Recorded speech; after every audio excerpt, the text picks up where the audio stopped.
पैसा कागज़ का एक ऐसा टुकड़ा है जिसे भिखारी से लेकर बिलियनियर तक हर कोई पाना चाहता है। ये सिर्फ कागज़ का एक टुकड़ा नहीं पर अपने आप में एक नशा है। पैसा एक ऐसी भाषा है जिसे पीएचडी क्लास से लेकर अनपढ़ एमएनए तक सब जानते हैं। ये पैसा ही तो है जिसने जंगलों में रहने वाले इंसान को आसमान से छूती इमारतों से लेकर हवा से भी तेज चलने वाली गाड़ियों में बिठाया है। पैसा एक ऐसा कागज़ का टुकड़ा जिसकी खुद की तो औकात नहीं पर यह आपको दूसरी चीज़ों की कीमत बताता है। अब सवाल ये है कि पैसे में इतनी ताकत आखिर आई कहाँ से। चलिए डिटेल में समझते हैं। आज से हज़ारों साल पहले इंसान लेन देन के लिए बार्टर सिस्टम का इस्तेमाल करता था, जहाँ एक चीज़ खरीदने के लिए आपको कोई दूसरी चीज़ देनी पड़ती थी। यानी अगर आपको चावल चाहिए और आपके पास शुगर है तो आपको किसी ऐसे इंसान को ढूंढना पड़ेगा जिसको चावल चाहिए हो और उसके पास शुगर भी हो। ऐसी कई प्रॉब्लम्स की वजह से लोगों ने कुछ अलग सोचा और शुरुआत हुई कमोडिटी की। इंसान ने हर उस चीज़ को पैसा बना दिया जो सबके काम आता था। लोग जानवर, अनाज और अल्कोहल से लेन देन करने लगे। पर इसमें भी एक प्रॉब्लम थी कि मेरे पास जो चीज़ है उसकी असल कीमत क्या है। और कमोडिटी वक्त के साथ ख़राब भी हो जाया करती। खरीदे जानवर मर जाते, अनाज सड़ जाता। अब इंसान को ऐसी चीज़ चाहिए थी जो यूनिवर्सल हो और शुरुआत हुई सोने और चांदी के सिक्कों की। लेकिन इस दो टांग वाले जानदार को इसमें भी प्रॉब्लम थी। वज़नदार सोने को घूमना फिरना और साथ ही चोरी का डर। तो कुछ सुनार और दूसरे लोगों ने मिलकर एक सलूशन निकाला। उन्होंने लोगों से कहा तुम अपना सोना हमारे पास रख दो, बदले में वो उन्हें एक कागज़ का टुकड़ा देते जिस पर लिखा होता कि मेरे पास आपका इतना सोना रखा हुआ है, जिसे IOU कहते हैं।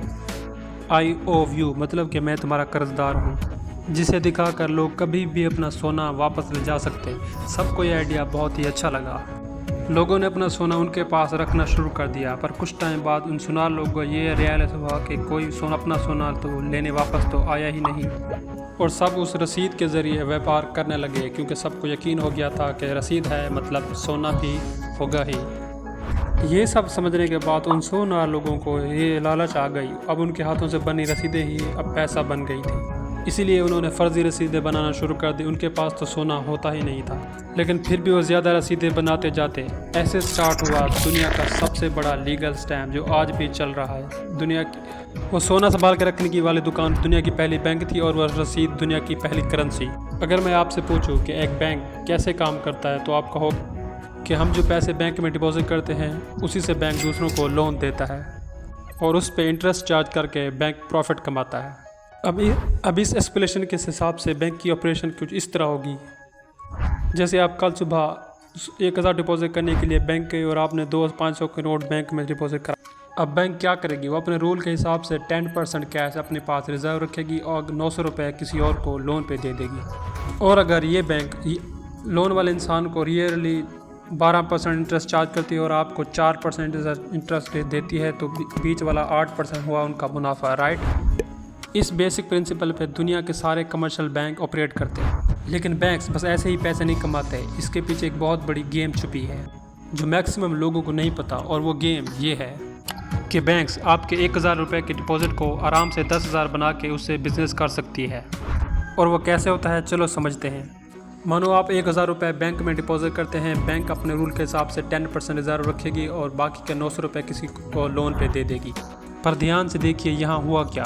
आपको अपने डिपॉजिट करने के बाद अगर आप अपने अकाउंट में देखें तो आपको वही 1000 का बैलेंस शो होगा। और अगर जिस इंसान ने लोन के लिए अप्लाई किया था अगर वो भी चेक करे तो उसको भी अपने 900 बैंक में शो होंगे।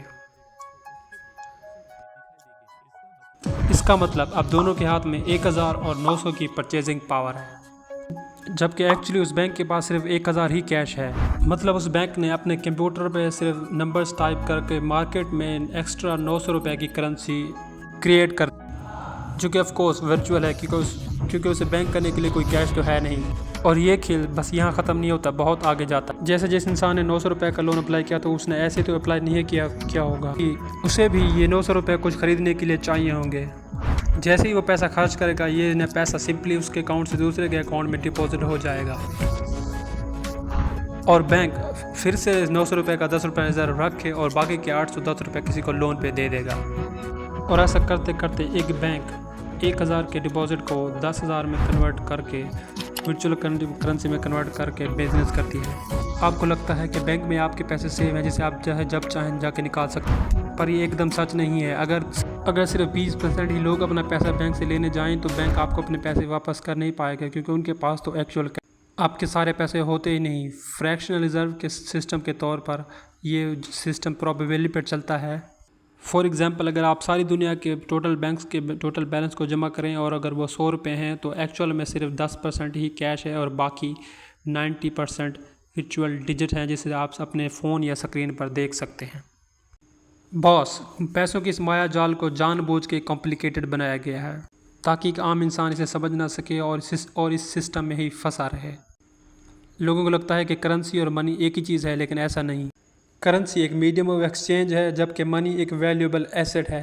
आपके घर में पड़ा हुआ 1000 का बंडल रातों रात कागज़ हो जाएगा अगर उसे गवर्नमेंट उसे नामंजूर कर दे, क्योंकि वो एक करेंसी है। और आपके घर में पड़ा हुआ एक सोने का सिक्का, चाहे दुनिया की कोई गवर्नमेंट कुछ भी बोल दे, उसकी वैल्यू उतनी ही रहेगी जितनी है। देखो बॉस, दूसरे इन्फ्लुएंसर आपको जो भी बोलें कि डिजिटल गोल्ड लो, गोल्ड बॉन्ड लो, गोल्ड में पैसा लगाओ, लेकिन ठिकाना टैक्स लगेगा। लेकिन मैं कहूँगा आप रियल गोल्ड ही लो, क्योंकि लाइफ की कुछ डिसीजन टैक्स का सोच के नहीं लिए जाते। और आपके पास कौन से 500,000 करोड़ हैं कि आपको 2-4% टैक्स की भी परवाह हो। सच तो यह है कि पेंडेमिक की टाइम में सिर्फ रियल माल ही काम आता है। आप किसी को गोल्ड बॉन्ड का सर्टिफिकेट दिखा के 1 साल का राशन नहीं ले सकते, लेकिन आपके घर में पड़े हुए सोने के सिक्कों को फेंक कर पूरे साल का बंदोबस्त कर सकते हैं। ये कागज़ सिर्फ एक भरोसा है और भरोसे पे ही दुनिया कायम है।